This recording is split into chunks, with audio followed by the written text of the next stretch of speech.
Hello, lovely people. It's Twan the counselor, and I got time today for your mental health. This one's going to be a brief one, inspired by some conversations I've been having lately. I want to ask, are you in a funk? Are you in a place right now where you're just kind of experiencing some lows, not feeling your best, not feeling particularly motivated to do anything, maybe not sleeping well, not feeling good in general? Are you in a funk? If so, I want to offer something really simple that you can do. This may fix it, but even if it doesn't fix it, this will at least help you to get some clarity on what's going on. So oftentimes, what we refer to as a funk is technically a moderate, maybe severe depressive episode, right? Am I saying that you have depression? No, I'm not. I'm saying that we all experience depressive episodes just as a way that the brain works, the way that it works to recalibrate itself. It could be in response to traumas that you've experienced. It could be in response to stressors that you are under right now. There could be a clear cause for that if you look at your environment. And for some people, you may actually have a clinical issue with depression that may need to be addressed through therapy and or medication, right? We don't know. Every case is different. But some depressive episodes are just a normal part of life.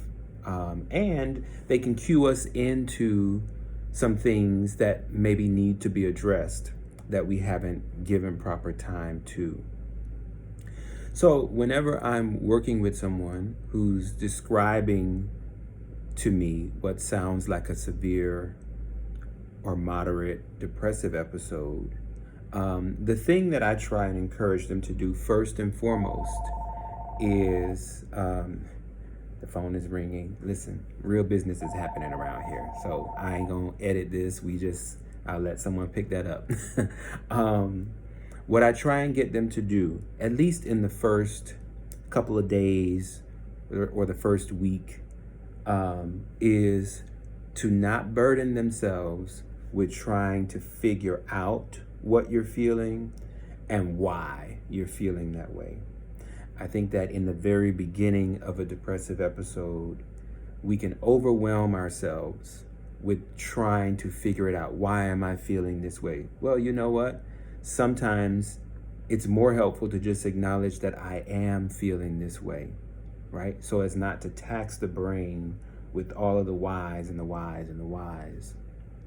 So what instead I suggest that people do who are experiencing this is to focus on taking good care of yourself, especially in the first couple days, first week of an episode like that. But really, no matter where you find yourself, to really try and stop the rumination on why I'm feeling this way in the beginning and just focus on taking good care of yourself.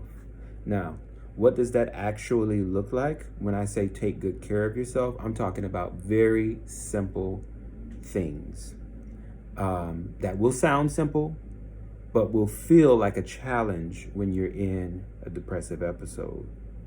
Those things are, number one, rest.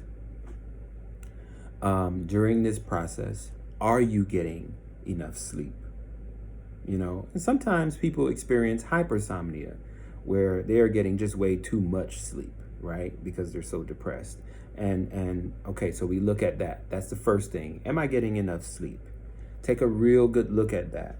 If you're not sure, there are apps that you can use to monitor your sleep. Take a good look at it. Am I getting enough sleep? If the answer is no, address that. Get more sleep. All right. Number two, nutrition. I'm trying to veer away from using the word diet because I think it has some negative connotations to it, but nutrition.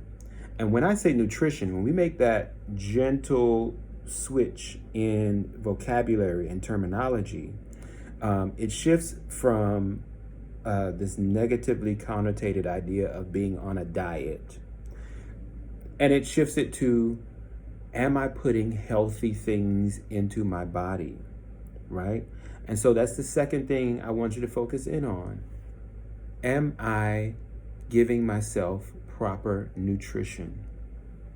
If not, then that's the second thing I want you to focus in on. Have I just been eating a lot of McDonald's and other things? Not that there's anything wrong with that in moderation, but has that been the focus of my diet? Is just like getting fast things that aren't that great for me? Focus on nutrition. That would be a second place to look. Third is hydration. A lot of us are really just severely hydrated, and that underpins a lot of the issues that we may be reporting in our therapy sessions or to our doctors. The under hydration is often an issue. So take a look at it. What's my water intake been looking like over the last week? Am I getting the recommended amount of water, into my diet? And if I find it hard to drink that amount of water, what are the foods, what's the nutrition that I can turn to that are rich in water that I can get in that way? So we've got sleep, we've got food, actual nutrition, and we've got hydration. All right. And if you just focus on those three things during your depressive episode, you will start to notice the clarity coming to you. Not that it's going to cure the episode, right? But that you will at least return to a baseline of functioning where you can then have the capacity to start to think through and ask these questions. What caused this episode? What's going on in my life? Or it gives you at least enough clarity and motivation to start to reach out to other people for support, to reach out to a therapist and maybe get an assessment done to see if there are other underlying issues. A fourth thing that I will throw in there, and I do always save this as the last thing because it may be the most difficult thing for some people to do. But after you have begun to address the rest, water, and nutrition, then let's look at movement.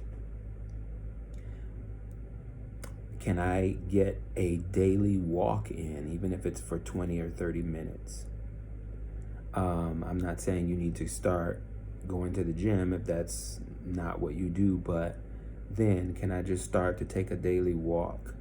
There is a great book called In Praise of Walking that talks about all of the wonderful psychological benefits of taking a daily walk. Maybe I'll get into that in another video at another time.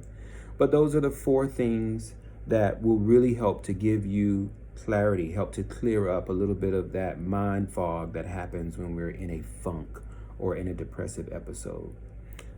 Four simple things. Again, this is not direct medical advice to you, but I am a licensed mental health counselor, and these are just some tips that could be helpful to help you navigate a funk or a depressive episode.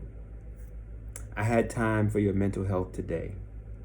I hope you'll take some time for yourself as well. Peace and blessings.